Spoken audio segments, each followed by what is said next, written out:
정부가 6.27 부동산 대책에 이어 9.7 대책까지 내놨지만 집값 상승 기대감은 오히려 오르고 있습니다. 정부의 공급 대책에 대한 실망과 금리 인하 기대가 맞물린 결과입니다. 금리 결정을 앞둔 한은의 고민도 깊어지고 있습니다. 자세한 내용 경제부 김예원 기자와 이야기 나눠보도록 하겠습니다. 김 기자, 정부의 부동산 대책이 무색하게도 주택가격 전망지수 또 상승했다고요? 네, 한국은행이 오늘 발표한 조사를 보면 이 주택가격 전망지수는 112로 전달보다 1포인트 올랐습니다. 이 기준선인 100을 웃돌면 1년 뒤 집값이 지금보다 높아질 것으로 응답한 사람이 더 많다는 의미인데요. 이 추이를 좀 보면 지난 6월 120까지 치솟았던 이 지수는 수도권 주담대를 6억 원으로 제한한 6.27 대책 이후 급락했다가 2달 연속 오름세를 보이고 있습니다.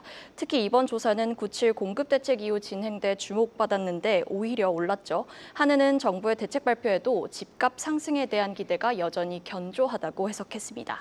네, 오히려 시장에선 공급 대책 뾰족한 게 나오지 않을까 기다리다가 실제로 대책을 보니까 이번 정부도 뾰족한 수는 없나 보다 하는 실망감에 다시 집값 상승 기대감을 키우고 있는 것 같습니다.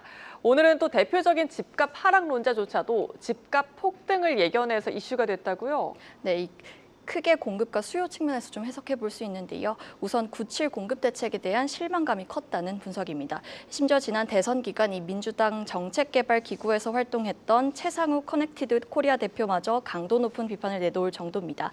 6.27 대책 때만 해도 부동산 시장 안정을 점쳤던 최 대표는 9.7 대책에 대해 국민을 우롱한 정책이라며 남은 건 가격 급등뿐 두세 달 내 3년치 상승을 경험하게 될 것이라고 경고했습니다. 앞서 정부는 이른바 9.7 부동산 대책을 통해 오는 2030년까지 수도권에 135만 가구를 공급하겠다고 발표했죠. 하지만 수요가 몰리는 지역이 아니라 대부분 수도권 외곽 지역인데다 실제 공급까지 최소 4, 5년가량 시간이 걸리는 만큼 주택 공급 부족 우려를 잠재우기엔 역부족이었다는 평가가 나오고요. 또 내년 상반기까지 금리 인하 기조가 이어질 거란 전망도 한 요인입니다. 이 대출이자 부담이 줄면 매입 수요가 늘 거라는 예상에 소위 공포 수요가 고개를 들고 있다는 건데요. 이 부분은 부동산부 강미선 기자가 정리했습니다. 네, 보시는 것처럼 지난 20년간 금리 인하기는 모두 4차례 있었습니다. 이 가운데 전 세계적인 충격인 2008년 금융위기 당시 단 한 차례를 빼고는 모두 금리가 내리면 집값은 뛰었습니다. 2012년 유럽 재정위기에서 시작된 금리 인하기엔 전국 집값이 6.8%까지 올랐습니다. 반면 서울은 3% 오르는 데 그쳤는데요. 하지만 코로나 위기로 촉발된 2020년 금리 인하기엔 서울 집값이 3.6%나 올랐지만 전국 집값은 2% 오른 데 그쳤습니다. 특히 지난해부터 시작된 4차 금리 인하기부턴 서울 쏠림이 더욱 뚜렷해지고 있습니다. 단 7개월 만에 서울 집값은 3%나 올랐지만 전국 집값은 사실상 제자리걸음했습니다. 지난 6월 대출 규제 이후 주춤하던 서울 집값은 정부의 9월 공급 대책에도 핵심 지역을 중심으로 뚜렷한 상승세를 보이고 있습니다. 미국의 금리 인하 이후 10월 금통위를 앞두고 있는 한국은행의 고민이 시작되는 부분입니다. 이창용 한은 총재가 연일 정부의 추가 부동산 대책을 요구하고 있는 이유이기도 하는데요. 한은 역시 최근 보고서를 통해 기준금리를 내리기 전 정부의 부동산 대책이 나와야 한다고 밝히기도 했습니다.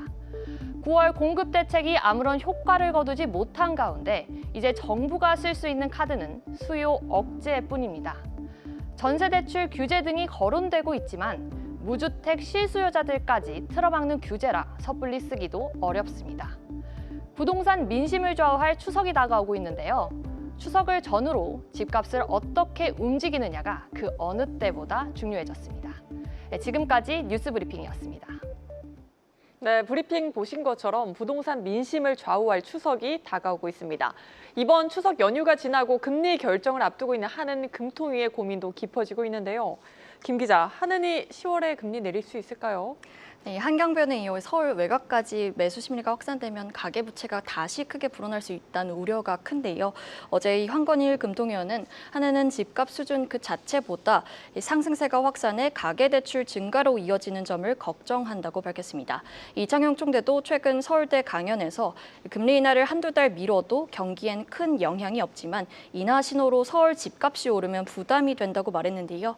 앞서 보셨듯이 한은은 연이어 부동산 추가 대책이 필요하다는 목소리를 내고 있습니다. 이 때문에 한은이 금리 인하를 염두에 두고 정부의 추가 대책을 요구하는 것 아니냐는 해석도 나오고요.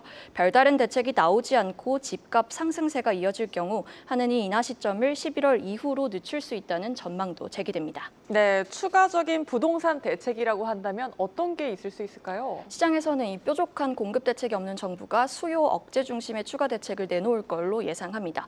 우선 마포, 성동 같은 지역을 토지거래 허가 구역으로 추가 지정하고 DSR 규제에 전세 대출까지 포함하는 등 대출 규제를 한층 강화할 가능성이 크다고 보고 있고요.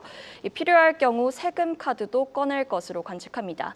이재명 대통령이 지난 대선 기간 세금으로 집값을 잡지 않겠다고 했지만 최근 김용범 정책실장이 세금을 활용해 집값을 잡는 그런 상황까지 이르지 않았다면 좋겠다는 뜻이 아닐까 싶다면서 이 발언을 뒤집었죠. 그러면서 세금 정책을 안 쓴다는 것은 오산이라고 강조하기도 했습니다. 이 상황에 따라 정부가 보유세 인상을 비롯한 세금 카드를 꺼낼 수 있다는 관측이 나오는 배경입니다. 네, 여기까지 듣겠습니다. 경제부 김예원 기자였습니다.